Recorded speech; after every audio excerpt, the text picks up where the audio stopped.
Good morning. It's new every morning. Good morning. It's March 9th, 2026, and you're looking live at Central West Virginia, where it's a little bit darker today at 7:30 than it was Monday. That's because daylight savings time has come through. I hope you guys are ready for a great week. I know I am. I'm looking forward to the week as I am every week. Every week's new. Boy, they go by fast, but I'm really looking forward to today and the rest of the week. Spring is here. I'm excited. I'm excited about that. For some people that love winter, you may be sad, but not me. I'm not a big fan of cold or wind or cold wind. Oh, the worst. I don't even like warm wind really, but I tolerate it, but cold wind, ugh. Anyway, as I look outside, it is cloudy, much darker than it was at this time on Monday. Clouds are bouncing through. I don't think it's supposed to rain here in Central West Virginia today. It's supposed to be sunny, I think, but we'll see. You know how the weather is, right? So good morning, everyone. If you are with me live at 7:30 a.m. on Monday, welcome. We consider you guys morning warriors that can actually get functioning, get alive by 7:30 a.m. and be able to find your way. Good morning, Donna. Nice to have you along. Able to find your way all the way onto Facebook Live. You know, if you can do that by 7:30, then you are a morning warrior. And Donna, you are a morning warrior this morning. And that's great. It's nice to have everybody along.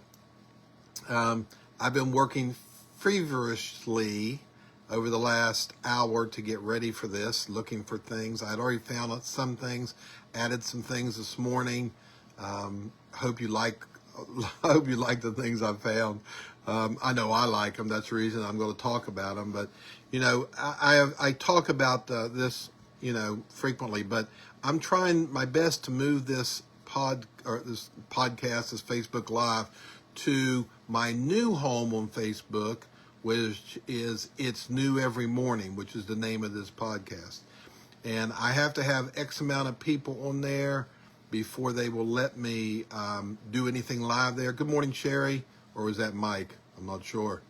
But anyway, until I get that number there, I can't move it there. And so we'll see what the future holds for this Facebook Live.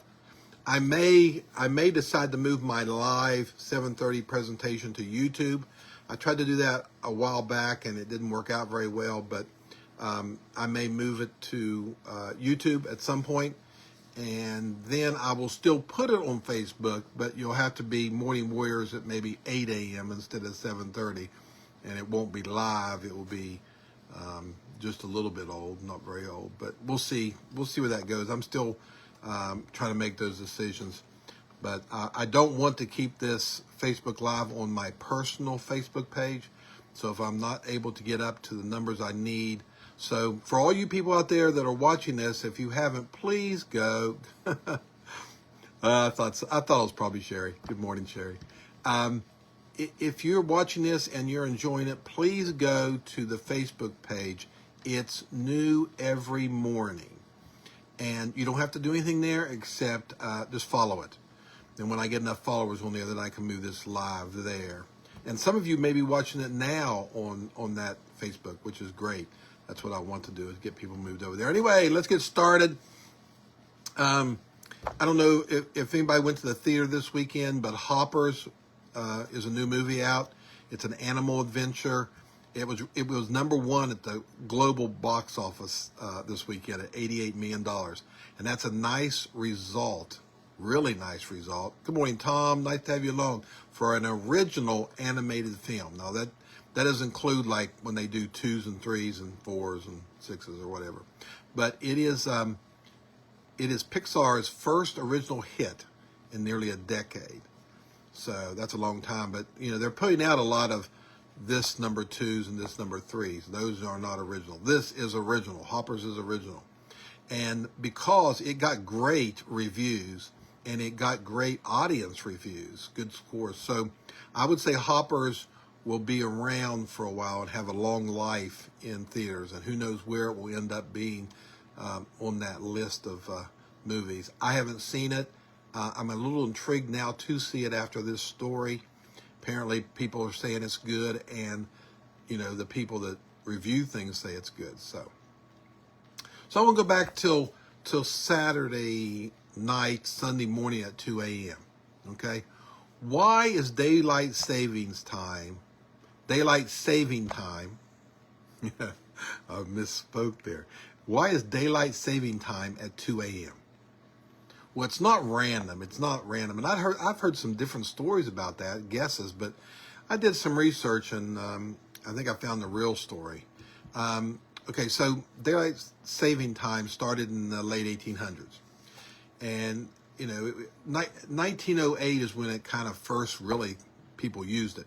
It didn't come to the United States till 1918.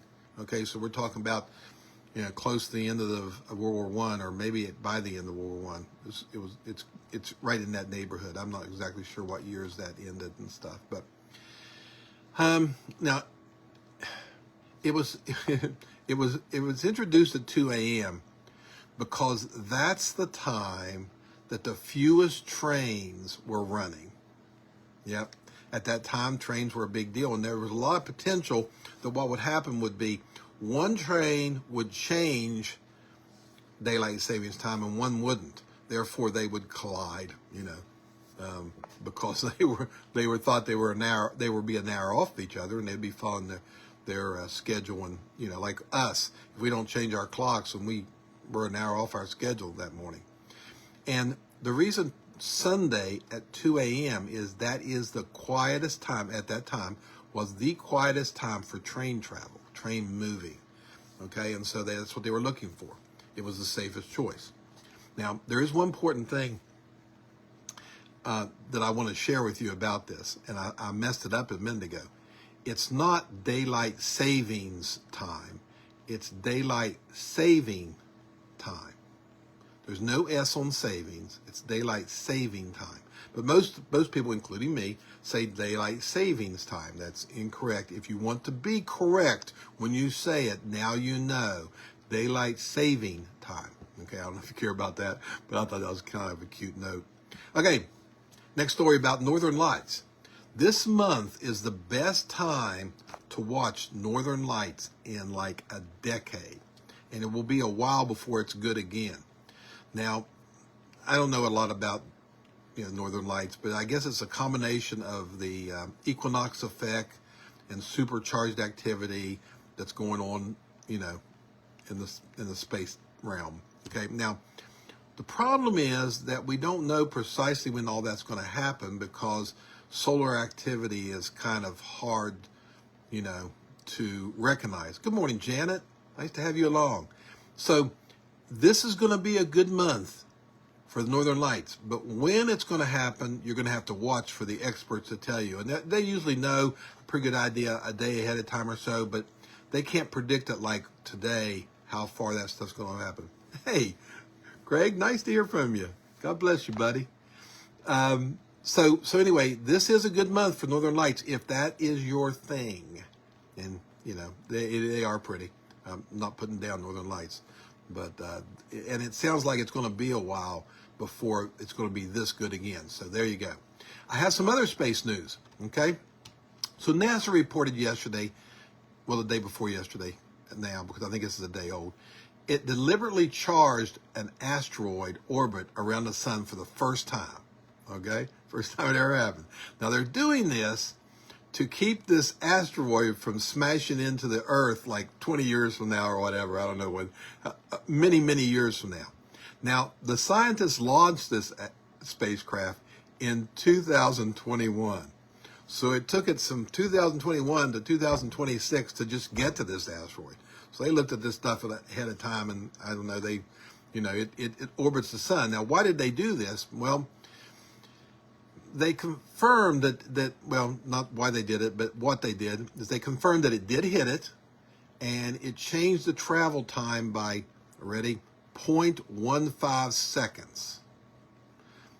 Now, 35 million pounds of stuff was created from this, dust and particles from this explosion. Okay, and so it did cut the travel time, by,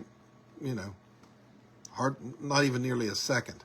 Now, why is that important? Because over time, over decades, because they predicted this thing's not going to hit Earth until, several decades. But that little bit can make a big difference about it missing or hitting the Earth. So now they'll study that baby and watch it closely to see if what they did actually diverted it away from the Earth.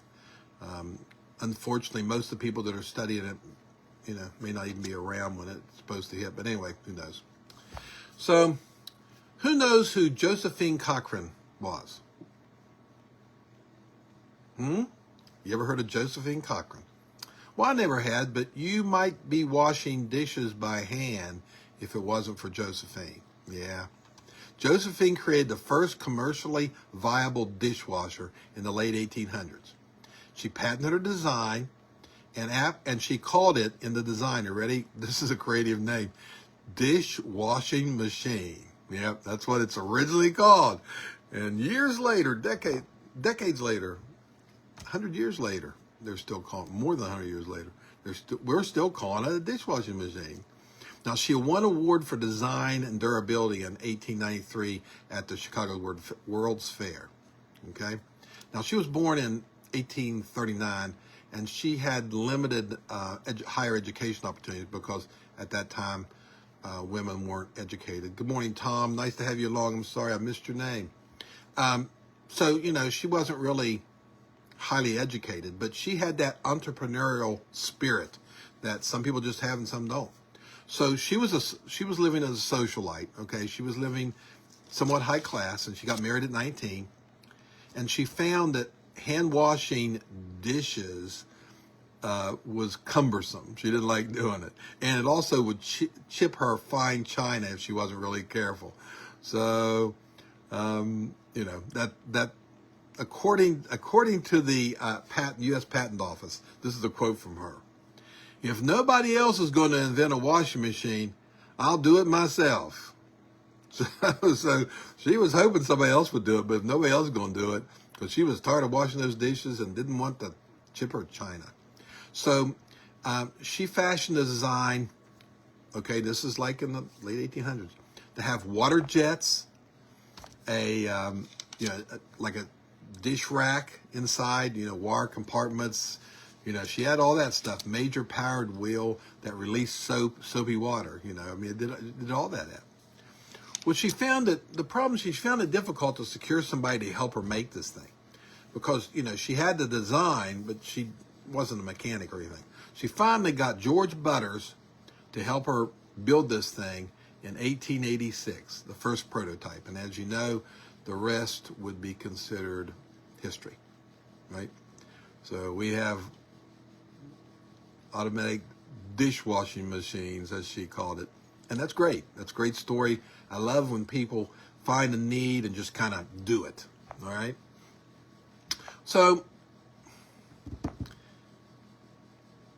okay, so we've all done this, okay? Everybody's done this. I know when I tell you about it, you'll agree, maybe with a smile. But you'll wave at the wrong person, or you'll knock a glass of water over at a restaurant or somewhere else, or you'll mispronounce a word, which my children will tell you I am famous for, okay? But instead of getting embarrassed, try laughing at yourself. Now, they did a recent study, as I do studies all the time on here, as you know, and if you are able to good morning, Deborah. If you are able to laugh at yourself in those embarrassing moments, it actually makes you more likable by people. People like people that are able to laugh at themselves. And this is a study that they did. They did 6 experiments with over 3,000 people, and they read about people's embarrassing mishaps. Okay, they weren't reading about their own; they were reading about other people's mishaps, and they were told about and shown pictures of how the people were made, how they reacted, okay? And when the people appeared to find humor in the situation, The study said that the people in this 3,000 people in the study said that the people came across warmer and, actually more competent and more authentic, and they liked them better. They didn't, if they looked flustered and embarrassed, and, they weren't nearly as likable. So when that time comes that you do something embarrassing, if you want to be liked, what should you do? You should not get embarrassed. It'd be okay. It said, one of the quotes from the whole thing was, laughing at yourself signals self-acceptance. And we love people who accept themselves. That's a quote from the study that they did. So, chuckling at other people, is just, is a good response if they're chuckling about themselves. Okay? And also, if you see somebody that does something embarrassing and they're like, they're chuckling at themselves, they're finding it humorous, then they don't need comforted. Now, I remember a story of, I won't go into detail, but I was working at a job and it was in the middle of the night and the boss was in a room with several of us other people. And he leaned back, and it was 2 or 3 o'clock in the morning, and he fell backwards in his chair, okay? And no one laughed, okay, or did anything. But one guy said, "Are you hurt?" And of course, he wasn't hurt. He quickly got up. Now, he wasn't really laughing at himself, but he did kind of have a smirk on his face. And as soon as he did that, everybody else laughed, and then he laughed too. So, it's good to have a good laugh over things that, as long as they're not, the one caveat, of course, is if somebody does something embarrassing, they actually get hurt, then that changes all the rules. This is all about embarrassment, not pain, okay? All right. And I got a quote for you that I absolutely love, and it's real, and I think, and let's see what you guys think, okay? This is by George Burns, and I don't know, most people, I don't know if you know who George Burns was, but he was an actor and a comedian, and from many, many years ago, when I was young. And one of his most famous movies was it named Oh God? John Denver played this guy, and George Burns played God. I don't know if you've ever seen that movie, but it's pretty funny. It's pretty neat. So if you haven't, there's a movie you can see. I think it's called Oh God, I think. But George Burns. Anyway, this is a quote from George Burns. And I quote, "I honestly think it is better to be a failure at something you love than to be a success at something you hate." What do you think of that? Let me read that again. "I honestly think it is better to be a failure at something you love than to be a success at something you hate." That's a really good quote, and it's really true. If you have a job that you hate, even if you're good at it, you still hate it. You still hate it. And if you have a job that doesn't pay a whole lot, maybe, or whatever, but you love it, then, that's pretty good, actually. And the same way with, I see people in hobbies and things that they just get so frustrated in their hobby, whatever it might be. And, if you're frustrated in a hobby, stop it. Stop it. Find a hobby you enjoy, even if you're not good at it. For example, is golf. Okay? You'll see golfers that are really good at golfing, but they get so frustrated when they hit a bad shot. And then there's other golfers like me, for example, that just go out and play. And I will admit that I have a tendency to get irritated a little bit myself because I'm not doing as good as I want to. But as I've grown older, I've got beyond that. I used to be super competitive at everything. Everything I did was competition. Now, not so much. Now, I still have a little bit of competitive juices in me, but they're nothing like they were when I was younger, because I want to enjoy the moment. Win or lose, I want to enjoy the moment. So my suggestion to you, my advice to you today, this morning, before I get off, is enjoy the moment. Enjoy what you're doing. Enjoy life. It's so much more fun when you enjoy it than when you're stressed out.